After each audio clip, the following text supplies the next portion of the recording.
पुण्यातील ससून रुग्णालयातून पलायन झालेल्या ललित पाटील यांना माजी मंत्री एक शिवसेनेच्यांनी मदत केल्याचा आरोप जो आहे तो होत होता। मात्र आता थेट दादा भुसे यांचं नाव जे आहे त्या शिवसेनेच्या नेत्या सुषमा अंधारे यांनी घेतलेलं आहे। ताई, खरं तर पहिलं की ललित पाटील रुग्णालयातून पलायन झाल्यानंतर वेगवेगळे आरोप होत होते। आता तुम्ही थेट दादा भुसेंवर आरोप केले। मी पुन्हा एकदा खूप शांतपणे हे सांगितलं पाहिजे की दादा भुसेंची आणि माझी कुठलीही व्यक्तिगत दुश्मनी नाही। त्यांच्याशी माझं एकही इंटरॅक्शन समोरासमोर झालेलं नाही। पण मी जेव्हा कधी काही बोलते तेव्हा ते अभ्यासाअंती बोलते। माझे सरळ साधे काही प्रश्न आहेत। मुद्दा क्रमांक 1, काल नाना पटोले यांनी नाशिकमध्ये प्रेसमध्ये सांगितलं, नाशिकमध्ये शहर लक्षात ठेवा, त्यांनी नाशिकमध्ये सांगितलं की शिंदे गटाच्या एका आमदाराचा हात आहे। आज पुण्यात काँग्रेसचे आमदार धंगेकर असं म्हणाले की शिंदे गटाच्या एका मंत्र्याचा हात आहे। आता नाशिकमध्ये त्यांचे नेते जेव्हा सांगतात की शिंदे गटाचा आमदार आणि इकडे मंत्री, तर नाशिकचे मंत्री कोण? एक। दुसरं असं की मी असं म्हणतेय की ललित पाटील जो 9 महिन्यापासून ससूनमध्ये होता, त्याला असा कोणता दुर्धर आजार होता बरं? एकदा डीनने स्पष्ट केलं पाहिजे की कोणता आजार होता म्हणून तुम्ही त्याला 9 महिन्यासाठी ॲडमिट केलं। कॅन्सरचा पेशंटसुद्धा सलग 9 महिन्यासाठी, अगदी केमोथेरपीचा जरी पेशंट असेल तरी तो सुद्धा सलग 9 महिने हॉस्पिटलाइज्ड राहत नाही।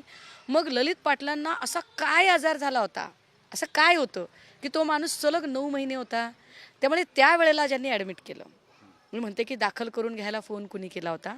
साहजिक आहे, ज्या व्यक्तीने फोन केला असेल त्याने स्वतःच्या फोनवरून तो फोन केला नसेल, पण जो फोन केला असेल तो निश्चितपणे ससूनच्या लँडलाईनवर किंवा ससूनच्या डीनला केला असेल। त्यामुळे त्यावेळेचे जे डीन होते काळे साहेब, तर काळे साहेबांना एकदा बोललं पाहिजे, याच्यात घेतलं पाहिजे त्यांना चौकशीसाठी। आत्ताचे जे डीन आहेत ठाकूर, या ठाकूरांना पण विचारलं गेलं पाहिजे की बाबा काय आजार आहे, लाईन ऑफ ट्रीटमेंट काय होती, असं कोणतं तुम्ही त्याला ट्रीटमेंट देत होता? आता नव्याने तुम्ही पेपर तयार कराल कदाचित, असू शकतं, पण काय ते त्यांनी एकदा स्पष्ट केलं पाहिजे। मग जर त्याचा आजारच माहिती नाही आणि तरी त्याला 9 महिने सरकारी पाहुणा म्हणून ठेवलं जातं, हे राजकीय वरदहस्ताशिवाय होईल का? आणि याच्या सगळ्यांच्या पुढे जाऊन मला असं म्हणायचं आहे की आपण असं गृहीत धरू की बाबा याच्यात दादा भुसेंचा काही संबंध नाही। पण मग धंगेकर म्हणतायत की शिंदे गटाचे मंत्री, मग तो मंत्री कोण आहे? नानाभाऊ म्हणतायत की शिंदे गटाचे आमदार, मग ते कोण आहेत? मग शिंदे गटातल्याच लोकांवरती सुई का बरं अटकते पुन्हा पुन्हा? आणि तरीही असं म्हणत असेल की याच्यातलं कोणीच नाही, तर मला असं वाटतं की शिंदे गटाने हा विषय अदरवाईज न घेता, याचा विपर्यास न करता, उलट एक स्वच्छ प्रतिमा समाजाच्या समोर येण्यासाठी त्यांनी तयार असलं पाहिजे।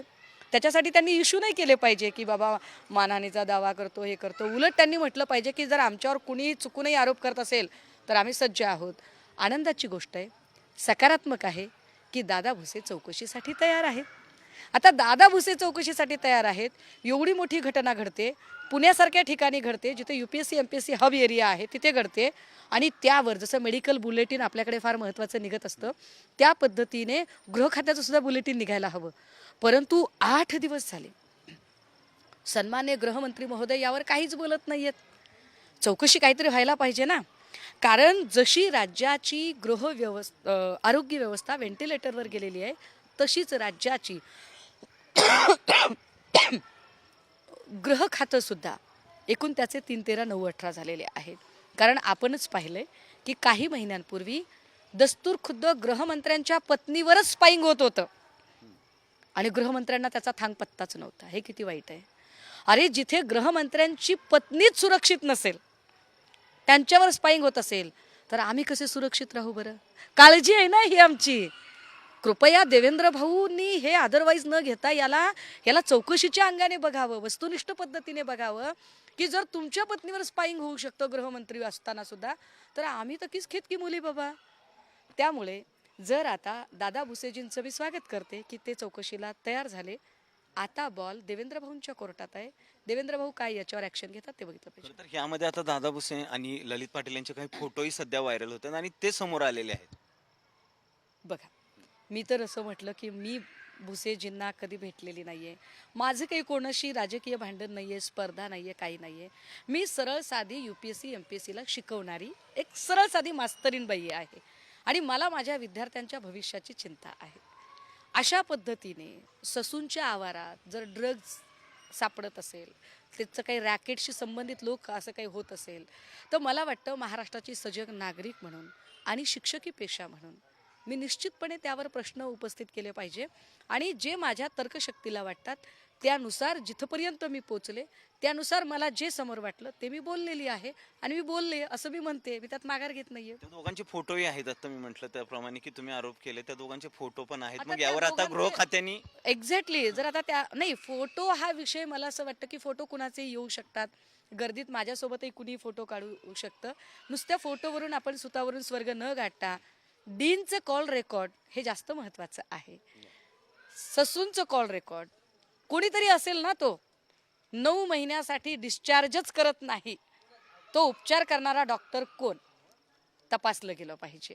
मला असं वाटतं की मी फांद्या तोडण्यापेक्षा मी मुळावर घाव घातला पाहिजे आणि मी मुळापर्यंत येते की ससूनचे ते जे डॉक्टर आहे जे उपचार करत होते त्यांनी त्यांचं मेडिकल बुलेटिन 9 महिन्यात किती वेळा सांगितले, किती वेळा परिस्थिती सांगितली. कारण ड्रगचा विषय आहे, सेन्सिटिव्ह विषय आहे. त्यांनी पत्रकार परिषद घेऊन बोलायला पाहिजे होतं त्यावरती. का बोलले नाहीत ते मुद्दा आहे. नक्कीच आपण पाहतोय की गृह खात्याने या सर्वाची चौकशी केली पाहिजे अशी मागणी जी आहे ती या ठिकाणी सुषमा अंधारे यांनी केली. कॅमेरामन सुमित सह सचिन जाधव, साम TV न्यूज, पुणे. देश विदेशातील प्रत्येक घडामोडींचे लाईव्ह अपडेट मिळवण्यासाठी आता साम टीव्हीच्या सर्व सोशल मीडिया प्लॅटफॉर्मला लाईक, फॉलो आणि सबस्क्राईब करा. तसंच सर्व नोटिफिकेशनसाठी बेल आयकॉन प्रेस करायला विसरू नका.